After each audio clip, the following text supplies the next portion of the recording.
Welcome to Social Studies Games. Let's look at current events. And in the news is the Mom Marshall Plan. What is it? Well, first, subscribe, share, like the videos. Tons of videos with visual aids to help students and lifelong learners understand the entire American History 1 curriculum, the entire American History 2 curriculum, a civics and economics unit, Thomas Sowell videos, and a ton of other content. Hopefully you find that helpful. What is the Mom Marshall Plan? It's an idea pushed by Reshma Swajani. I hope I said that right.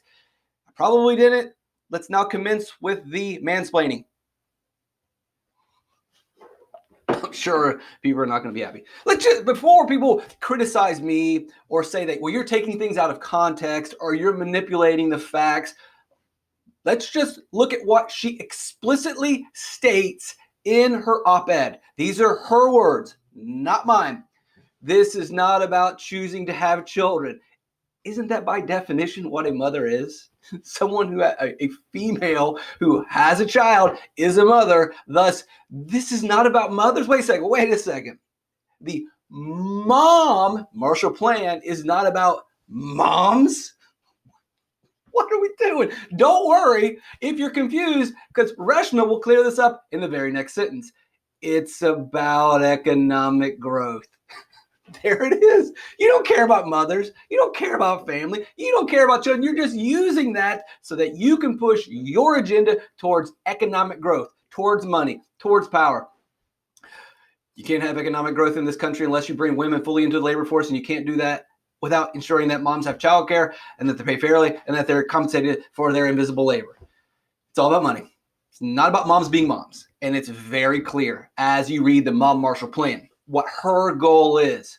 Her goal through the Mom Marshall Plan is not to have moms become better moms.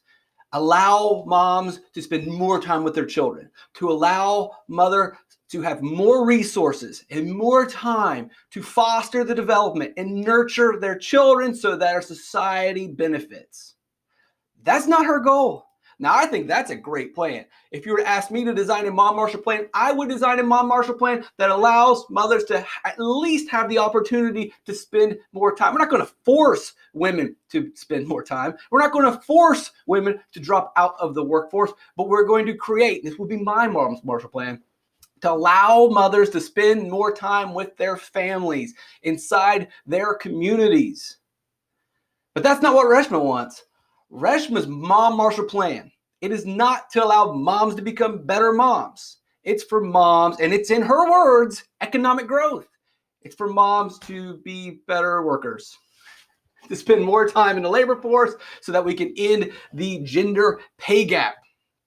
We'll talk about that later. That's her plan. It's all about economic growth. I'm not twisting her words. Those are her words. It's about economic growth. It's not about children. It's not about the family. But the strange thing is, so to me, I don't agree with Reshma's Mom Marshall Plan's goal. I do not agree with the goals of this plan. I think women should have the opportunity to work, but if we're going to focus on something, if we're going to focus on increasing something of happening, I would rather increase or spend more resources on allowing mothers to be more time as mothers. I'm not saying to kick them out of the workforce, but I think that allowing mothers to be mothers is the bigger deal here. That's what my plan. Her plan is not about that. Her plan is about increasing mothers' participation in the workforce. Put more money towards daycare so you can kick your kid out and you can go to work. That's her plan. It's in the details. You can Google it up.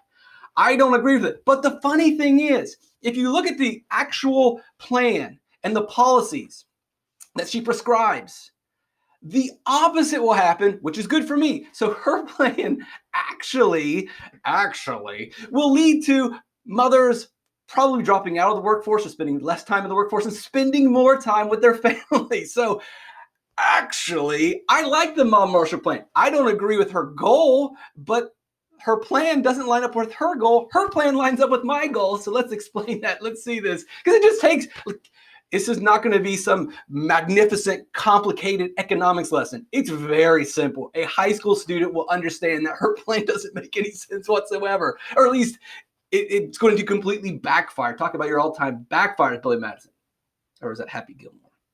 It's Happy Gilmore. Means tested. So here's the plan. They're going to means test this stipend. There's supposed to be a $2,400 a month stipend to mothers. That's the whole big issue with the mom Marshall plan. $2,400 a month. I'm all about that. We should help mothers out. You know that social studies games is biased towards mothers. It's biased towards family. I don't care if you don't like that. I don't like your bias towards mothers. So you hate mothers? I don't like your bias towards family. What's the alternative? Hating families? What did you think about your own bias for a second? My bias ain't that bad in the situation. So if a mother is working, guess what? Sorry, we're not going to value your invisible labor, which she complains about. She complains that politicians don't value your invisible labor. Okay, well, maybe they're just ignorant, but what's your excuse, Reshma? You know that these women are changing diapers, staying up, watching a kid with a temperature, monitoring a fever, washing bottles, pumping milk, breastfeeding, cleaning the house. You name the responsibilities that wear a mother down physically and mentally. But because, you also have a job, well, I guess we can't compensate you for all that hard work. Sorry, you're doing too much. So my job means that when I pump milk, it's not as worthy as someone who doesn't have a job. My job means that when I'm cleaning bottles at 2 a.m. and putting them on the drying rack, well, that's not worth anything. But if by chance I didn't have a job, then cleaning those bottles with a special brush, then that would be compensated. Dirty diapers, poop, pee everywhere doesn't count because I happen to have a job. I'm less of a mother because I also work. I thought you wanted me to work, Reshma. Wasn't that the goal? Your goal is to make women work. But now you're saying if you work, we're not going to give you money. Well, which is it? It doesn't make sense. Why are you incentivizing not working if you want people to work? And here it is. So as I alluded to earlier, this is her words. Women's labor, specifically the labor of our mothers, in the eyes of policymakers, their labor has no economic value whatsoever. It's worth exactly $0. Women don't get compensated for all the tasks that they do as a mother. With facts, believe whatever you want. Now, the funny thing is, she's telling those very same mothers that she's fighting for, we're not going to value you either because you work. That's what the means testing is. The means testing says, we see you, Mom. You're breaking your back at work and you're breaking your back at home. But because you're breaking your back at work, we refuse to value the work you do at home. We're going to value someone else. So congressmen, maybe they can claim ignorance, probably not, but we can imagine a world where men just don't know. They're oblivious. They don't realize all the hard work that mothers put forth. Maybe, possibly. But Reshma has no excuse. She is a mother.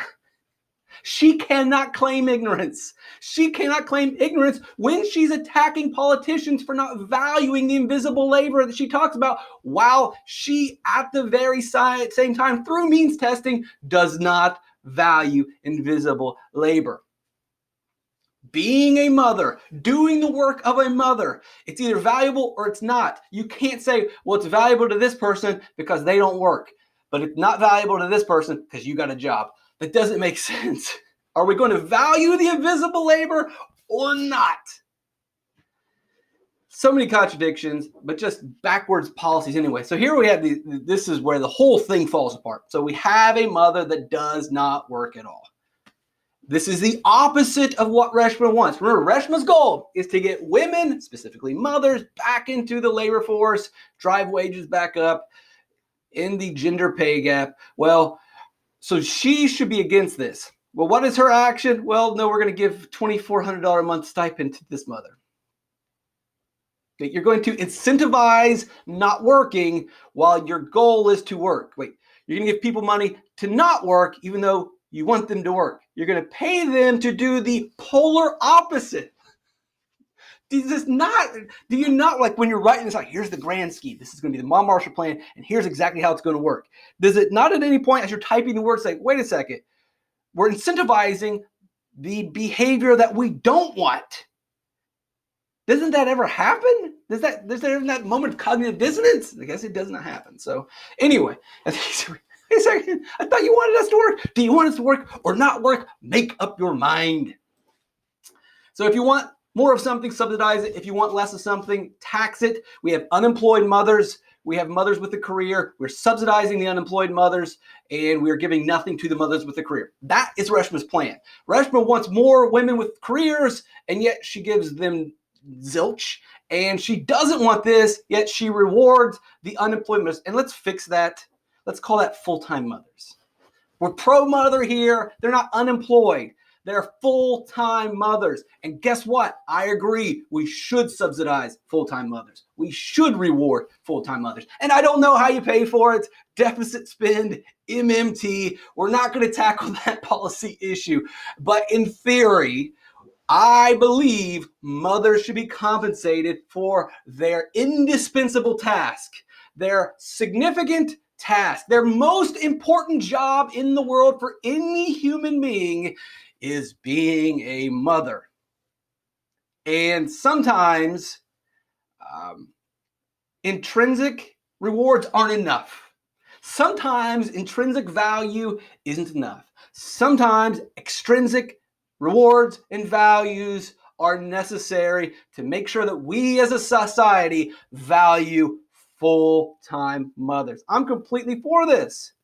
And technically, the Mom Marshall Plan is for this. Despite its stated goal of getting more women in the workforce, you follow the logic of the plan, what they're subsidizing, they create incentives for full-time mothers. So I don't like the goals, but I tell you what, let's roll this out, $2,400 a month stipend. And you probably say, well, we should give it to everybody. Great. Give it to all the mothers or not. Only give it to get means tested. See what happens.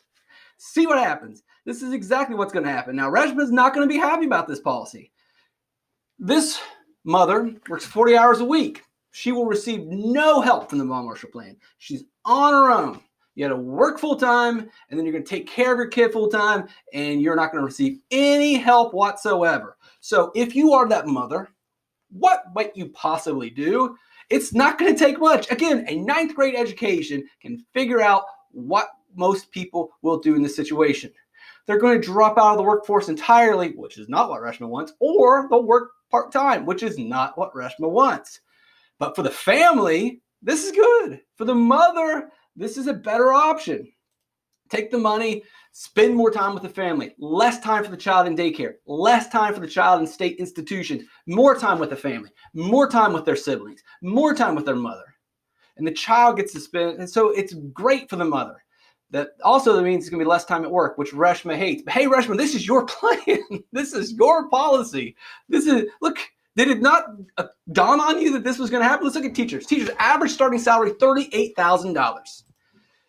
$2,400 a month paycheck for 12 months, that's $2,800. Yes, that's about that's $10,000, a 25% decrease. And some might say, well, I can't live on that. Well, I mean, think about this. If you have a child, you can probably take $8,000 of that right there for daycare because you have to work. Your child goes to daycare, roughly $8,000. A lot of places you're spending more than $8,000. So that would knock it down to $30,000 versus $28,000. $30,000 versus 28, we'll round it up to 29. We're basically $1,000. Oh, so $29,000 and you get to spend all your time with your kids. $29,000 and you don't have to go to work. $29,000, you get to spend time at home with your family, improving your family. Is it even that much of an option? But let's go a step further. Let's say you're considering becoming a teacher. $30,000 versus $29,000. Oh, by the way, you don't have any student loan debt either. So, just think of this. You don't have to work anymore. All the stuff that goes along with that. You don't have any student loan debt. And best of all, you get to spend all of your time raising your family, taking care of your family, taking care of your house, taking care of yourself. Is it that difficult? Is it that crazy? Now, maybe some people will say that it is, but if we look at it, I would venture to guess that an overwhelming majority would say, I'm not going to go become a teacher. I would rather just take the money and stay home and take care of my family. And I can imagine a lot of people just straight out dropping out of the workforce and saying, look, I looked at the economics, and even if I make more as a teacher, what I gain through my personal life and gain through taking care of my child makes up for the economic losses in a second. So there it is again, Reshma. You've incentivized women and mothers to drop out of the workforce, at least limit their participation in the workforce, which I agree with. Now, I'm not saying that women should quit their jobs. I'm not saying that women shouldn't be in the labor market. I believe women should have the option. Right now, women don't really have the option. Women have to work. Mothers have to work. Mothers have to rush back from their pregnancy. I believe that if somehow we can make it work, we should allow options for mothers so they can choose. She just wants women to work. She just wants women in the labor force. She wants women working. I say, well, we can have both. If women want to work, work. If women want to spend time at home, spend time at home. And any policy that allows that to happen, great. And we've already seen the teacher. So between 2007-08 school year and 2015-16 school year, 23% decline in the number of people completing teacher preparation programs. So it's hard to really understand what's going on with the teacher shortage. There's various numbers, but one of the really good numbers to look at is just simply teacher preparation colleges. Who's graduating with the license to teach? And we see a 23% decline. That's only gotten worse. And there's even a bigger decline, 32% in the alternative programs. So the people that may have graduated with a biology degree or a degree in engineering or a degree in marketing say, well, I don't really like marketing. I'd rather be a teacher. So they go through an alternative program. Well, the alternative programs are dropping as well. There is a teacher shortage. Schools are doing a really good job of managing it, moving people around and surviving this. But you implement this Mom Marshall Plan program, and that wave will be a disaster for schools. Schools are doing a wonderful job. I think public schools are doing a great job of managing the teacher shortage and filling the gaps and moving people around. You create this program, the drop in teacher college preparation or completion, huge. There will be fewer teachers coming out. It's going to be massive. And I don't know if public education is going to be able to deal with that. That's another problem. The good news is maybe you won't need as much public education if women and mothers are able to spend more time at home helping raise and educate their children. So it could actually normalize.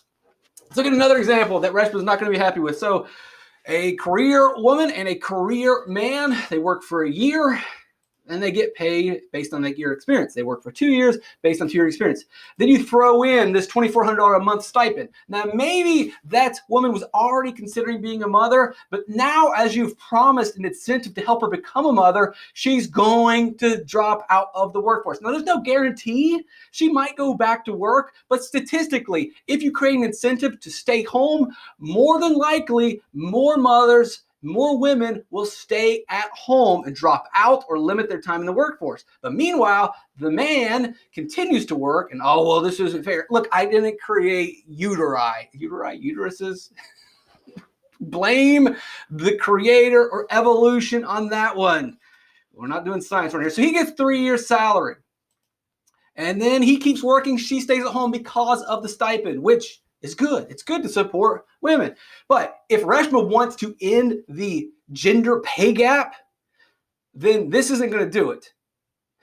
Now, she also operates under the assumption that the gender pay gap is based on discrimination, that disparities are based on discrimination. Well, if you read Tom Sowell's Discrimination Disparities, you'll find out that many disparities, mainly in income, are not due to discrimination. They're due to facts. And people have known this for 60 years. If you look into the actual data in the gender pay gap, most people listening to this already know, so I don't have to report it. It's not because of discrimination.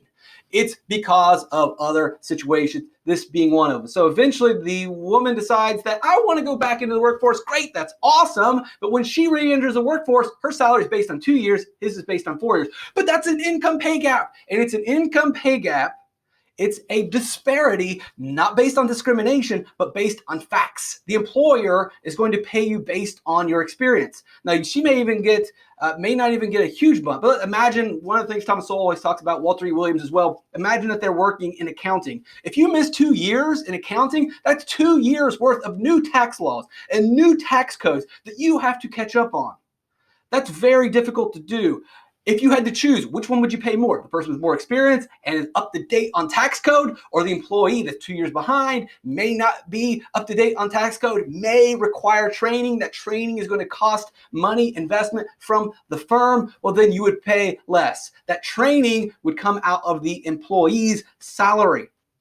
He doesn't need training, so it does not come out.